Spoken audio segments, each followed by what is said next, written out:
La porte du caravansérail s'ouvre devant toi au moment où le soleil touche la ligne des collines, et tu passes sous l'arche de pierre avec la lenteur de celui qui a marché toute la journée. Ta bête avance d'un palace, ses sabots résonnent sur le sol durci de l'entrée, et tu sens, sous tes propres pieds, le passage de milliers d'autres voyageurs avant toi, qui ont creusé dans la terre une légère cuvette à force de venir chercher le même abri. L'air sent la poussière chaude, la paille, le crottin des bêtes, et quelque chose d'autre encore, plus lointain, une odeur d'épices et de fumée de bois qui flotte depuis le fond de la cour. Tu es arrivé. Tu peux te le dire à toi-même, à voix basse, comme on se donne une bonne nouvelle. Tu es arrivé pour cette nuit. Devant toi s'ouvre la grande cour, un vaste rectangle scindé au mur de briques crues, et tu prends un instant pour la regarder avant d'y entrer tout à fait. Au centre, l'espace est ouvert au ciel, libre, et c'est là que reposent les bêtes des caravanes déjà arrivées.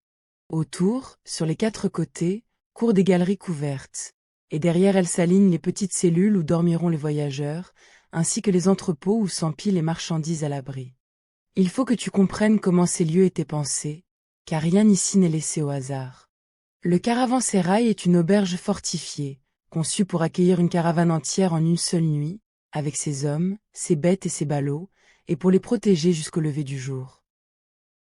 Les murs sont épais, l'entrée est unique et se referme, et à l'intérieur on trouve tout ce qu'il faut pour reprendre des forces avant de repartir. Tu mènes ta monture vers le centre de la cour, là où d'autres animaux sont déjà couchés ou debout, et tu la fais s'agenouiller pour la décharger. C'est un chameau de Bactriane, une de ces grandes bêtes à deux bosses que l'on emploie sur ces routes d'Asie centrale, car elle supporte le froid des nuits et la sécheresse des déserts mieux qu'aucune autre. Plus à l'ouest, vers les terres d'Arabie, on voyage avec le dromadaire à une seule bosse, mais ici, sur ces hauts plateaux balayés par le vent, ce sont les chameaux à deux bosses qui portent la charge. Tu poses ta main sur le flanc tiède de la tienne, tu sens sa respiration ample sous ta paume, le mouvement régulier de ses côtes, et tu lui parles à voix basse pendant que tu défais les sangles. Elle a marché tout le jour sans se plaindre, et tu lui dois bien ce repos. Les ballots glissent à terre l'un après l'autre, et tu les empiles près de toi avec soin. Tu sais ce qu'ils contiennent, car tu les portes depuis des semaines, et chacun d'eux représente un long fragment de route. Il y a là des rouleaux de soie, légers et précieux, enveloppés dans des toiles pour les protéger de la poussière. La soie a donné son nom à ces routes, bien plus tard, mais elle n'en fut jamais la seule marchandise. Tu transportes aussi des sachets d'épices, du papier encore rare et coûteux, quelques objets de jade travaillés, et de petites pierres d'un bleu intense que l'on appelle lapis-lazuli, extraites des montagnes lointaines et recherchées jusqu'aux confins du monde. Tout cela tient dans quelques ballots, et pourtant tout cela vaut une fortune, et tout cela voyage avec toi sous ce ciel qui commence à pâlir.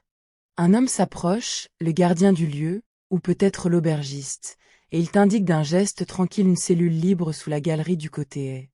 Tu le remercies, tu rassembles tes affaires les plus précieuses, et tu portes le reste vers l'entrepôt qu'il te désigne, où les marchandises dormiront sous clé. Le sol de la cellule est de terre battue, recouvert d'un tapis usé, et il y a là une banquette de briques le long du mur, une niche pour poser une lampe, rien de plus. C'est tout ce qu'il te faut. Tu déposes ton sac, tu t'assieds un instant sur la banquette, et tu sens enfin le poids de la journée descendre dans tes épaules et dans tes jambes. Le voyage continue demain. Mais cette nuit, tu es à l'abri. Avant de t'installer tout à fait, tu ressors un instant pour aller au puits, au centre de la cour, car la soif de la journée ne t'a pas quitté. La margelle est usée, polie par des générations de mains qui se sont appuyées là, et tu fais descendre le seau dans l'obscurité jusqu'à ce qu'il touche l'eau avec un bruit creux et lointain. Tu remontes la corde, et l'eau qui revient est fraîche, presque froide, et tu en bois à même tes mains réunies en coupe, sentant les gouttes glisser le long de tes poignets. C'est l'eau qui fait vivre ces lieux. Sans elle, pas de halte possible, pas de caravansérail, pas de ville. Tout, sur ces routes, est suspendu à la présence de l'eau, aux puits, aux sources, aux rivières qui descendent des montagnes pour se perdre dans les sables. Les hommes ont bâti leurs étapes là où l'eau se trouvait, et c'est l'eau, autant que la marchandise, qui a dessiné le tracé des pistes. Tu prends encore un moment pour observer la construction qui t'abrite, car il y a là un savoir-faire qui mérite ton attention. Les murs extérieurs sont aveugles, sans fenêtres, hauts et nus, tournés vers le dehors comme une carapace, et seule l'unique porte par laquelle tu es entré permet de franchir cette enceinte.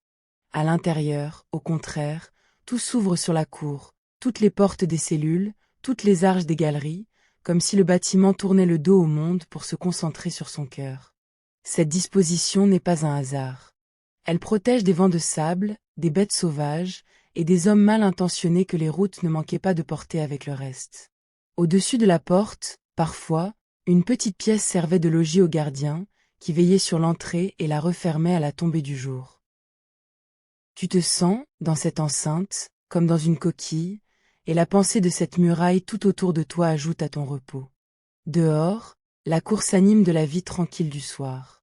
D'autres caravanes sont arrivées avant la tienne, et tu entends les bruits familiers d'un campement qui s'installe pour la nuit.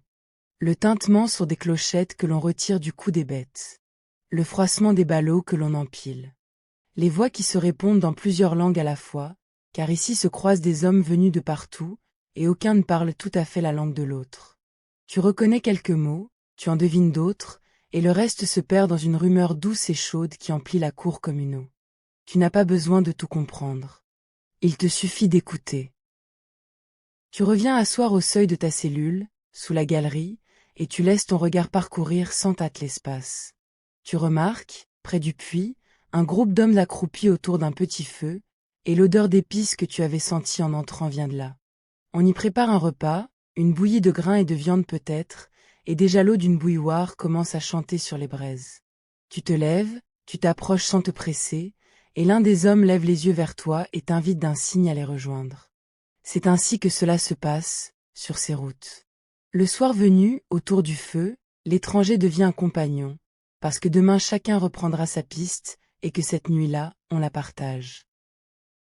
On te tend un bol de thé brûlant, et tu le prends à deux mains, sentant la chaleur traverser la terre cuite et gagner tes paumes. Tu portes le bord à tes lèvres, tu souffles sur la surface, et tu bois une première gorgée qui te réchauffe le ventre. Le thé est amer et fort, à peine adouci, et il te fait du bien après la sécheresse de la journée. Autour de toi, les visages sont éclairés par le feu, marqués par le soleil et le vent, et tu lis la fatigue tranquille de ceux qui passent leur vie sur les routes. Personne ne parle beaucoup. On regarde les flammes, on boit, on laisse le silence s'installer entre les phrases, et ce silence-là n'a rien de pesant. Il est plein de la présence des autres.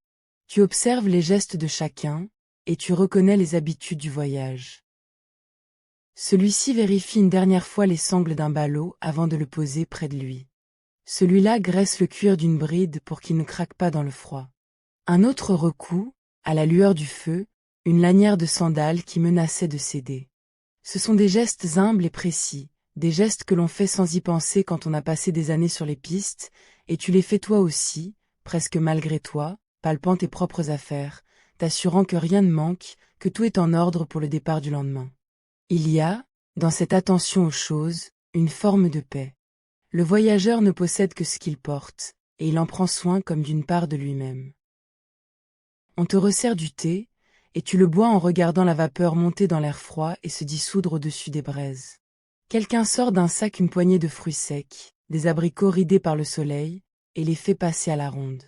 Tu en prends un, tu le mâches, et sa douceur concentrée éclate sur ta langue, sucrée et tenace, un concentré de soleil et de jardin lointain. Ces petits riens, partagés autour du feu, valent plus que leur poids. Ils disent que l'on n'est pas seul, que la route, si dure soit-elle, se fait à plusieurs, et que le pain partagé, le thé versé, le fruit offert, tissent entre les hommes des routes une solidarité sans mots. Tu remercies d'un signe de tête, et l'on te répond de même, et cela suffit. Il faut que tu comprennes où tu te trouves, cette nuit, pour goûter pleinement le calme de cet abri. Tu es quelque part en Asie centrale, sur l'un des innombrables chemins qui forment ce que l'on appellera, bien plus tard, la route de la soie. Mais ce nom, en vérité, ne dit pas tout. Il n'a jamais existé une route unique, une seule piste que l'on aurait suivie de bout en bout, de la Chine jusqu'à la mer. Ce que tu parcours, c'est un réseau, une multitude de pistes qui se rejoignent, se séparent, contournent les déserts et franchissent les montagnes, reliant peu à peu les terres de l'Est aux terres de l'Ouest. Certaines mènent au sud, vers les Indes.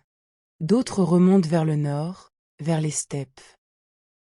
Et toutes, à un moment ou à un autre, passent par des oasis et des villes-étapes où l'on peut se reposer, comme ici.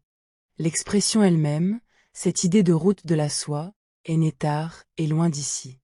C'est un savant venu d'Allemagne, un géographe que l'on nomme Ferdinand von Richthofen, qui forgea ce terme au XIXe siècle, longtemps après l'époque des grandes caravanes. Il cherchait un mot pour désigner ce vaste réseau d'échanges entre l'Orient et l'Occident, et il choisit la soie, parce que c'était la marchandise qui, aux yeux de l'Occident, symbolisait le mieux ses lointains. Toi, qui voyages réellement sur ces pistes, tu ne connais pas ce nom. Pour toi, il n'y a que la route de demain, la ville où tu te rends, le prochain caravansérail à atteindre avant la nuit. Et pourtant, sans le savoir, tu as un fil dans une trame immense qui relie des mondes que tout sépare. Tu reposes ton bol, et tu lèves les yeux. Le ciel, au-dessus de la cour, a viré au bleu profond du crépuscule, et déjà les premières étoiles s'y allument, une à une, comme des lampes lointaines. Le ciel du désert n'est pas un ciel ordinaire. Loin des fumées des villes, loin des brumes des terres humides, l'air y est d'une transparence rare, et la nuit y descend avec une clarté que tu ne connaissais pas avant de prendre ces routes. Les étoiles y sont innombrables, serrées les unes contre les autres, et la voûte entière semble s'approcher de toi, comme si tu pouvais presque la toucher en levant la main. Tu restes un moment ainsi, la tête renversée en arrière, à regarder le ciel se remplir, et tu sens ta fatigue se mêler à quelque chose de plus vaste, une paix qui vient du dehors et qui entre en toi. Ces étoiles, tu apprends à les lire, car elles sont les compagnes du voyageur. Le jour, on s'oriente sur les reliefs, sur les pistes tracées, sur le soleil. Mais la nuit, quand il faut marcher dans le froid pour éviter la chaleur du jour, ce sont les étoiles qui guident. Les hommes des caravanes les connaissent. Ils savent reconnaître celle qui ne bouge pas, au nord, autour de laquelle tout le ciel semble tourner, et ils règlent leur marche sur elle. Tu n'as pas encore tout ce savoir, mais tu commences à le sentir, cette parenté entre le voyageur et le ciel. Où que tu ailles, sur quelque piste que tu t'engages, ce même ciel veille au-dessus de toi, et cela te console de la distance qui te sépare de chez toi. Le froid, à présent, commence à descendre. C'est l'une des choses qui surprennent le plus, dans ces contrées. Le jour, le soleil cogne sans pitié, la terre brûle, l'air tremble au-dessus des pierres, et l'on ne pense qu'à l'ombre et à l'eau. Mais sitôt le soleil couché, la chaleur s'enfuit du sol comme par une porte ouverte, et le froid prend sa place avec une rapidité qui te saisit. Tu resserres autour de toi le péin de ton manteau, tu te rapproches un peu du feu, et tu comprends pourquoi les murs du caravansérail sont si épais, pourquoi les cellules sont si étroites.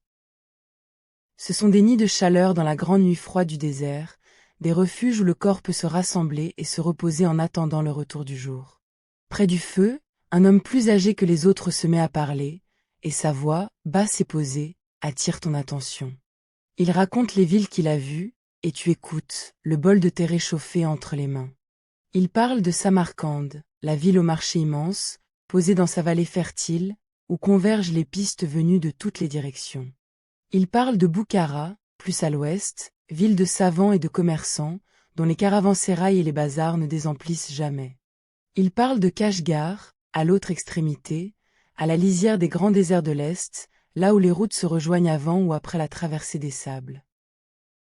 Ces noms, dans sa bouche, sonnent comme des promesses, et tu les répètes en toi-même, car peut-être les verras-tu un jour, peut-être y mèneras-tu un jour ta propre caravane. Il faut que tu comprennes ce qu'étaient ces villes, pour saisir la place de ce caravansérail dans le grand réseau. Elles étaient les nœuds de la trame, les points où tout se rassemblait. C'est là que les marchands venus de l'Est rencontraient ceux venus de l'Ouest, là que les marchandises changeaient de main, parfois plusieurs fois, avant de poursuivre leur chemin. Car bien peu d'hommes faisaient la route entière, de la Chine jusqu'à la Méditerranée. La plupart parcouraient seulement un tronçon, d'une ville à l'autre, d'un marché à l'autre, et passaient le relais à d'autres. Une pièce de soie partie de l'Est pouvait ainsi traverser des dizaines de mains avant d'arriver à l'Ouest, et chaque marchand, à chaque étape, prenait sa part. C'est cette chaîne d'hommes, ce relais patient et multiple, qui faisait vivre les routes. Parmi tous ces marchands, l'homme évoque un peuple en particulier, et son nom revient souvent sur ces pistes, les Sogdiens.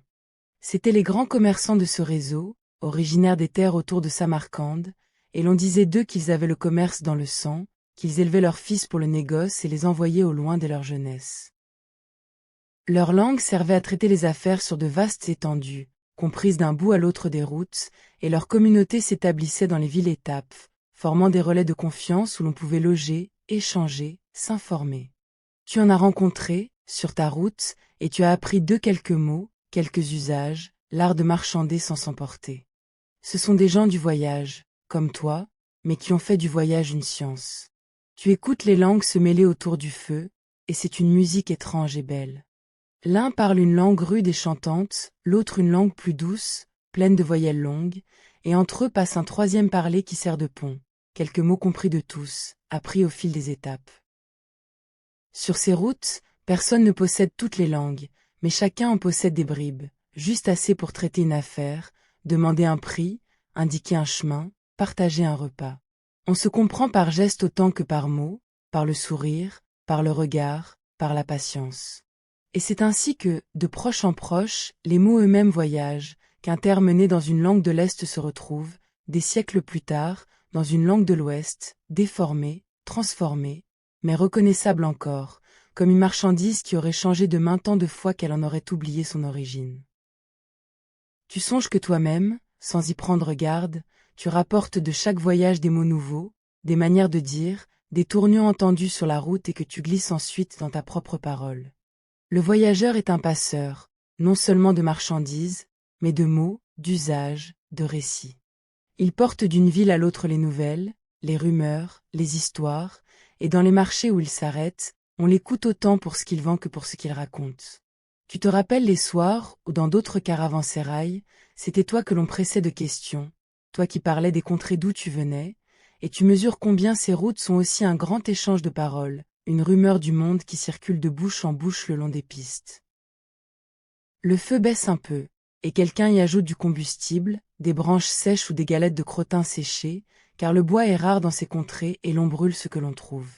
Les flammes reprennent, projetant sur les murs de la cour des ombres mouvantes, et tu regardes ces ombres danser sans penser à rien.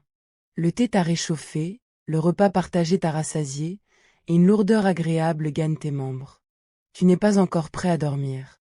Tu veux rester un peu, écouter encore, regarder encore, prolonger ce moment suspendu entre la fatigue de la route et le repos de la nuit. C'est un moment précieux, et tu le sais, même si tu ne saurais dire pourquoi. L'homme âgé continue, et il parle maintenant des marchandises, de tout qui circule sur ces routes dans un sens et dans l'autre. Car la soie n'allait pas seule vers l'ouest, et l'ouest ne recevait pas sans rien donner en retour. De l'est venait la soie, bien sûr, mais aussi la porcelaine, fine et translucide, que nul ailleurs ne savait fabriquer alors, et le papier, cette invention venue de Chine qui allait peu à peu remonter les routes vers l'ouest et changer la face du monde. Cinquième naît encore le jade, pierre précieuse entre toutes pour ceux de l'est, et la rhubarbe, et 1000 objets de métal et de lac. De l'ouest et du sud remontaient en échange le verre, les pierres précieuses, le lapis-lazuli des montagnes, les chevaux des steppes si recherchés par les empires de l'Est, les épices, les parfums, l'or et l'argent. Et entre ces deux flux, à mi-chemin, les villes d'Asie centrale prenaient leur part de tout. Tu repenses à la soie elle-même, cette étoffe pour laquelle on a tant marché, et tu songes au mystère qui l'entoura longtemps. Pendant des siècles, l'art de la produire demeura un secret bien gardé de l'Est, et les peuples de l'Ouest ignoraient d'où venait ce tissu si léger, si brillant, qu'il payait au prix de l'or. Certains croyaient qu'il poussait sur les arbres, d'autres imaginaient 1000 origines fabuleuses, et nul ne savait qu'il naissait du patient travail de petites chenilles nourries de feuilles. Puis, comme le papier, comme tant d'autres savoirs, le secret finit par voyager, par s'échapper le long des routes, et l'art de la soie gagna peu à peu l'Ouest. C'est l'histoire de presque tout ce qui circule sur ces pistes. D'abord une marchandise rare et mystérieuse, puis un savoir qui se diffuse, puis une chose commune que chacun sait faire. Les routes accélèrent ce mouvement, elles rapprochent ce qui était loin, elles font fondre les distances et les secrets. Tu songes aussi au verre, que l'on apportait de l'ouest vers l'est, ces coupes et ces flacons translucides que les artisans de la Méditerranée et de la Perse avaient soufflés et colorés, et qui émerveillaient ceux de l'Est autant que la soie émerveillait ceux de l'ouest. Chaque monde possédait son art que l'autre ne connaissait pas, et les routes faisaient circuler ces merveilles dans les deux sens, de sorte que dans la maison d'un riche marchand de l'Est on pouvait trouver du verre venu de l'Ouest, et dans celle d'un seigneur de l'Ouest des soieries venues de l'Est. Et puis il y avait les chevaux, ces chevaux des steppes du Nord, puissants et rapides, que les empires de l'air recherchaient avec une telle ardeur qu'ils envoyaient au loin des expéditions pour s'en procurer, échangeant contre eux des rouleaux de soie par milliers. Le cheval contre la soie, la pierre contre le verre, le papier contre l'or. C'est ce grand troc patient, étendu sur des continents et des siècles, qui faisait battre le cœur des routes. Tu te dis que chaque objet que tu transportes a, derrière lui, toute une chaîne d'hommes, de mains, de gestes. La soie de ton ballot fut tissée par des mains que tu ne verras jamais, dans un atelier lointain, puis échangée, transportée, revendue, jusqu'à arriver entre tes mains à toi, qui la portera encore plus loin vers l'ouest, où d'autres mains la prendront à leur tour. Tu n'es qu'un anneau dans cette longue chaîne, un porteur parmi d'innombrables porteurs, et il y a dans cette pensée quelque chose qui te dépasse et t'apaise à la fois. Tu ne verras jamais le début ni la fin du voyage de cette soie. Tu n'en accompagnes qu'un fragment. Mais ce fragment, tu l'accomplis avec soin, et c'est assez. Tu songes au papier, dont tu transportes toi-même quelques rames, et tu mesures la chose étrange que c'est. Cette matière légère, sur laquelle on écrit et on dessine, fut longtemps un secret de lait, jalousement gardé. Puis, au fil des siècles, le savoir de sa fabrication remonta les routes, gagna les villes d'Asie centrale, où l'on dit que Samarcande devint un grand centre de production, puis continua vers l'ouest, vers la Perse et au-delà. Ce n'était pas seulement une marchandise qui voyageait, c'était une technique, un savoir-faire, une manière de faire les choses. Et tu comprends alors que les routes ne portaient pas que des objets. Elles portaient des idées, des manières de vivre, des façons de penser, et c'est peut-être là leur plus grand trésor, celui dont les marchands eux-mêmes n'avaient pas toujours conscience. Car le long de ces pistes, ce ne sont pas seulement les marchandises qui ont voyagé. Les religions, elles aussi, ont suivi les caravanes, portées par les marchands, par les moines, par les pèlerins. Le bouddhisme, né plus au sud, remonta ses routes vers l'est, et l'on trouve encore, dans les oasis et les falaises qui bordent les grands déserts, les traces de ce passage, des sanctuaires creusés dans la roche, des images peintes, des manuscrits oubliés. Et plus tard, d'autres croyances suivirent les mêmes chemins, et l'islam à son tour se répandit le long du réseau, gagnant peu à peu les villes et les peuples des routes. Chaque caravane qui passait portait, sans toujours le savoir, un peu de la foi, des récits et des prières de ceux qui la composaient, et ces semences se déposaient dans les villes-étapes, où elles prenaient parfois racine. Et avec les idées et les biens voyageaient aussi, hélas, des choses moins heureuses. Les maladies, elles aussi, ont emprunté ces routes, passant d'homme en homme, de bête en bête, d'oasis en oasis, et se répandant parfois au loin avec une rapidité terrible. Le voyageur le sait, qui voit parfois la fièvre frapper un compagnon de route, et qui sait qu'un mal apparu dans un coin du monde peut, en suivant les caravanes, gagner des terres lointaines. C'est le revers de ce grand brassage, l'ombre portée par cette lumière. Mais cette nuit, autour du feu, dans la chaleur des corps rassemblés, tu ne veux pas y penser. Tu veux seulement goûter ce que les routes ont de bon, le partage du thé, la rencontre des langues, la paix de l'abri. Tu repenses au désert que tu as traversé pour parvenir jusqu'ici, et à la manière dont il transforme celui qui s'y aventure. Le jour, c'est une étendue sans fin, où la chaleur fait trembler l'horizon et où le regard se perd sans rien trouver où s'accrocher. On y marche des heures sans que le paysage semble changer, et l'on apprend la patience, cette patience particulière du voyageur qui sait que la distance ne se franchit que pas à pas, qu'aucune hâte ne rapproche le but, et qu'il faut seulement avancer, encore et encore, en faisant confiance à la route. Le désert enseigne cela mieux que tout. Il dépouille l'homme de son impatience, il le ramène au rythme de ses propres pas et du souffle de sa bête, et à la fin, quand surgissent enfin les murs d'une étape, la joie en est d'autant plus profonde qu'elle fut longtemps attendue. Tu te souviens des grands déserts dont parlent les voyageurs, et notamment de celui que l'on nomme Taklamakan, cette mer de sable redoutée que les pistes contournent plutôt qu'elles ne la traversent. On dit qu'il faut le longer, passer d'oasis en oasis le long de ses bords, car s'aventurer en son cœur serait courir à sa perte. Les oasis, justement, sont les perles de ces routes, ces taches de verdure miraculeuses au milieu de l'aridité, où l'eau jaillit et où poussent les arbres, les jardins, les vergers. Arriver à une oasis, après des jours de sable et de pierre, c'est comme renaître. On y trouve l'ombre, l'eau vive, les fruits, le repos, et l'on comprend, en y entrant, pourquoi les hommes ont tant aimé ces lieux, pourquoi ils y ont bâti des villes, pourquoi ils s'y sont battus parfois. L'oasis est la promesse tenue de la route, la récompense du voyageur, et chaque caravansérail, à sa mesure, est une petite oasis bâtie de main d'homme, un point d'eau et de repos dans l'immensité. Et tu songes que le désert, pour terrible qu'il soit, possède aussi sa beauté, et que cette beauté, tu l'as goûtée toi-même bien des fois. Le matin, quand le soleil rasant fait surgir des dunes des ombres longues et des couleurs douces, l'or, le rose, le mauve. Le soir, quand le sable se teinte de feu avant de s'éteindre dans le bleu. Et la nuit surtout, cette nuit du désert dont rien ne peut égaler la pureté, où le ciel se fait si clair et si vaste que l'on en oublie sa fatigue. Le désert donne autant qu'il prend. Il épuise le corps, mais il élargit l'âme, et celui qui l'a traversé n'en revient jamais tout à fait le même.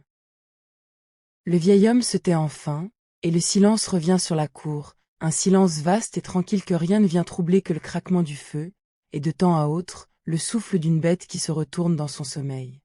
Tu lèves de nouveau les yeux vers le ciel, et tu vois qu'il s'est tout à fait empli d'étoiles, plus nombreuses encore qu'au début de la soirée, formant au-dessus de la cour une voûte scintillante qui semble respirer. Une longue traînée pâle la traverse de part en part, ce fleuve d'étoiles que l'on voit si bien dans les nuits du désert et jamais aussi clairement ailleurs. Tu la suis du regard, d'un bord à l'autre du ciel, et tu sens monter en toi un apaisement qui n'a pas de nom, le sentiment d'être tout petit sous l'immensité, et pourtant tout entier à ta place. Tu te dis qu'au-dessus de Samarcande, cette nuit, brillent les mêmes étoiles.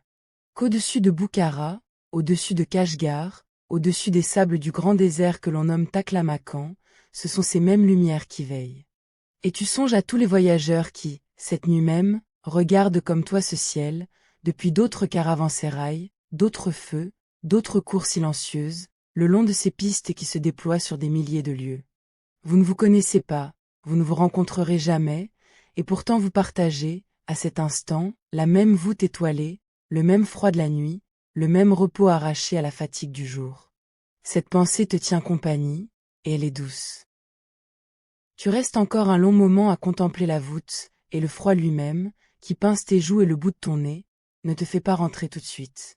Il y a quelque chose, dans ce ciel d'Asie centrale, qui retient le regard et apaise l'esprit, une immensité tranquille qui remet chaque chose à sa juste place.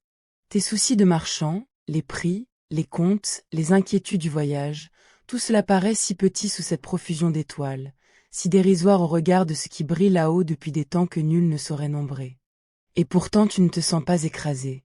Tu te sens accueilli, comme si ce ciel immense te faisait une place, à toi, simple voyageur posé pour une nuit au creux du désert. Le grand et le petit se rejoignent dans cette contemplation, et tu trouves un repos que rien d'autre ne te donne. Tu penses à tous ceux qui, avant toi, ont levé les yeux vers ces mêmes étoiles depuis ces mêmes routes. Les marchands des siècles passés, les moines en pèlerinage, les soldats, les envoyés des rois, les nomades des steppes. Tous ont vu ce ciel, tous s'en sont servis pour s'orienter, tous y ont peut-être cherché, comme toi ce soir, un peu de réconfort dans la solitude des pistes. Le ciel, lui, n'a pas changé. Il était déjà ainsi quand les premières caravanes se sont mises en marche, et il sera ainsi encore quand d'autres voyageurs, dans des temps que tu ne connaîtras pas, suivront d'autres routes. Cette permanence te touche.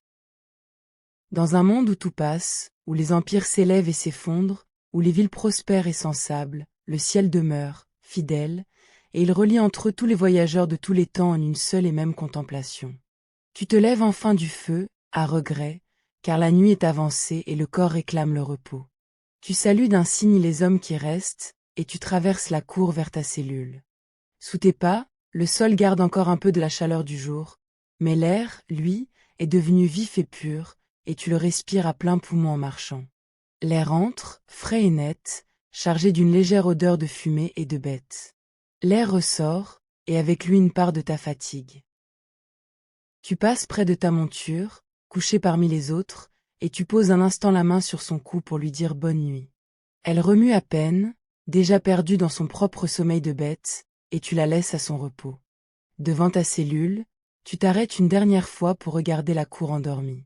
Les feux se sont presque tous éteints, et seules subsistent quelques braises rougeoyantes çà et là, point de chaleur dans l'obscurité.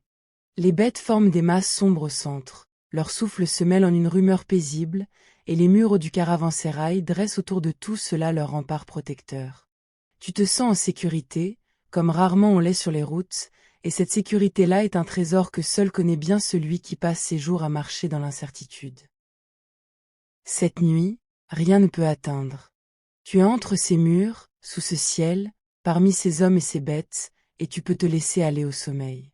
Tu entres dans ta cellule, et l'obscurité y est presque complète, à peine troublée par la faible lueur qui vient de la cour. Tu déroules ta couverture sur la banquette de briques, tu poses ton sac sous ta tête en guise d'oreiller, et tu t'allonges enfin, le corps reconnaissant de trouver l'horizontale après une journée debout. Tu sens, l'un après l'autre, les muscles de tes jambes se relâcher, ceux de ton dos se défaire de leur tension, tes épaules s'abaisser. Tu n'as plus rien à porter, plus rien à surveiller, plus rien à craindre. Le poids du jour quitte ton corps comme l'eau s'écoule d'un linge que l'on presse, et à sa place vient une lourdeur tiède et bienfaisante qui t'enfonce dans ta couche. Tu tires la couverture sur toi, jusqu'aux épaules, et tu sens sa chaleur se former peu à peu autour de toi, repoussant le froid la nuit. Tes pieds, encore fatigués de la marche, se réchauffent à leur tour, et tu remues légèrement les orteils, sentant la fatigue agréable qui les habite. Au dehors, la rumeur de la course est faite presque inaudible, réduite à un fond très doux, le souffle des bêtes, le crépitement lointain d'une dernière braise, le passage discret du veilleur de nuit qui fait sa ronde. Ces bruits-là ne te dérangent pas. Au contraire, ils te bercent, car ils te disent que tout est en ordre, que d'autres veillent pendant que tu dors, que tu peux relâcher ta garde sans inquiétude. Tu repenses, sans effort, à la journée qui s'achève, et les images défilent derrière tes paupières closes comme un paysage que l'on revoit du haut d'une colline. Le départ au petit matin, dans la fraîcheur, quand la caravane s'ébranle et que les clochettes tintent. La longue marche dans la chaleur croissante, le balancement régulier de la bête sous toi, l'horizon qui recule sans cesse. La halte de midi à l'ombre maigre d'un repli de terrain, le repas frugal, l'eau bue à petites gorgées pour la faire durer. Puis la reprise de la route dans l'après-midi déclinant, la fatigue qui s'installe, et enfin, au loin, la silhouette des murs du caravansérail se découpant sur le ciel, comme une promesse de repos. Tout cela, tu l'as vécu aujourd'hui, et tout cela t'a mené jusqu'ici, jusqu'à cette couche, jusqu'à cette paix. Et tu songes que demain, tout recommencera. Au premier jour, avant même que le soleil ne se lève, la course animera de nouveau. On rechargera les bêtes, on rassemblera les ballots, on boira un dernier thé brûlant, et la caravane se remettra en marche vers la prochaine étape, distante d'environ une journée de route, là où t'attend déjà un autre caravansérail semblable à celui-ci. Car c'est ainsi que sont disposés ces abris, espacés d'à peu près une journée de marche, de sorte qu'au soir de chaque jour, le voyageur trouve toujours un toit, un puits, un feu. Cette régularité te rassure. La route est longue, mais elle est jalonnée, et chaque soir te ramènera vers un refuge comme celui-ci. Mais demain est encore loin, et tu n'as pas à y penser maintenant. Cette pensée seule, que tu n'as rien à faire dans l'immédiat, te procure un soulagement immense. Pour cette nuit, ton seul travail est de dormir.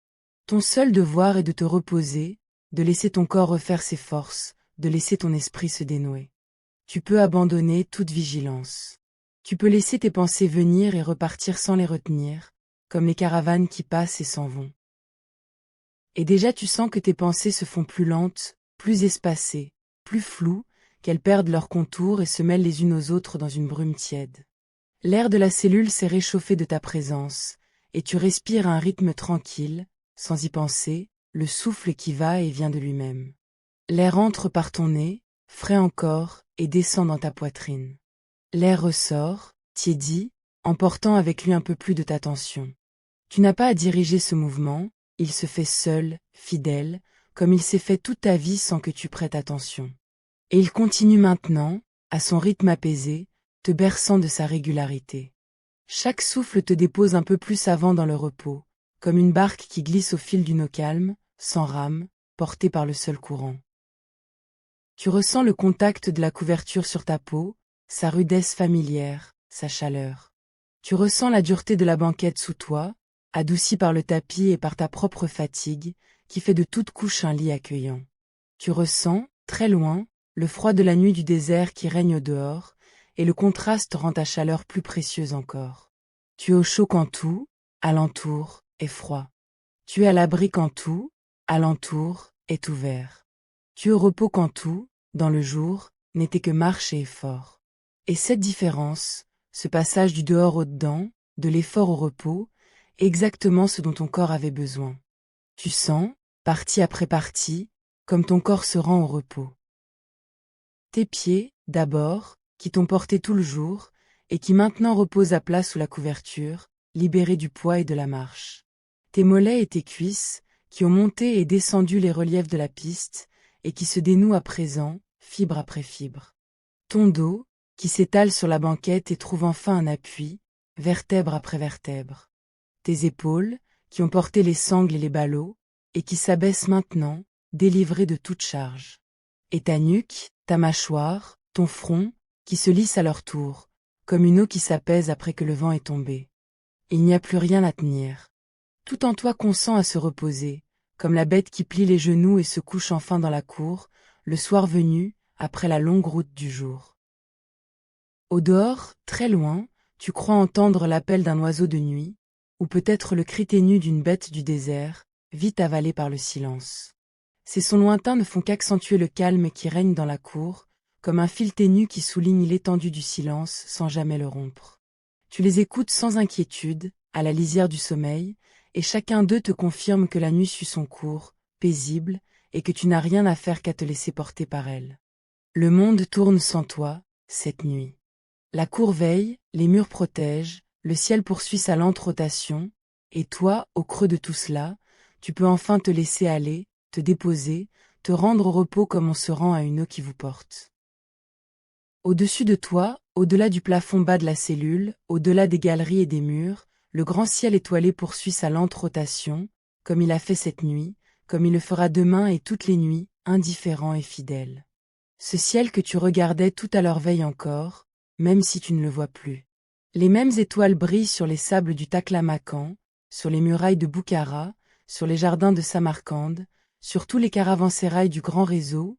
Cette nuit, des milliers de voyageurs dorment comme toi. Tu fais partie de cette grande veillée commune, de ce repos partagé sous une même voûte, et c'est une compagnie silencieuse qui t'accompagne dans le sommeil. Tu penses encore, une dernière fois et sans effort, à tout ce que tu as compris ce soir, autour du feu. Que ces routes ne sont pas une seule route, mais un réseau de pistes patiemment reliées. Que ce ne sont pas seulement des marchandises qui y circulent, mais des techniques, des croyances, des langues, des savoirs, tout ce qui passe d'un homme à l'autre quand les hommes se rencontrent. Que la soie, le papier, la porcelaine, le jade, le lapis-lazuli ont voyagé sur ces chemins, et avec eux des idées qui ont changé le monde sans que personne ne l'ait voulu ni prévu. Tu n'es qu'un maillon de cette chaîne immense, un voyageur parmi des multitudes, et pourtant, à ta mesure, tu participes à ce grand mouvement qui, depuis des siècles, tisse ensemble les terres lointaines.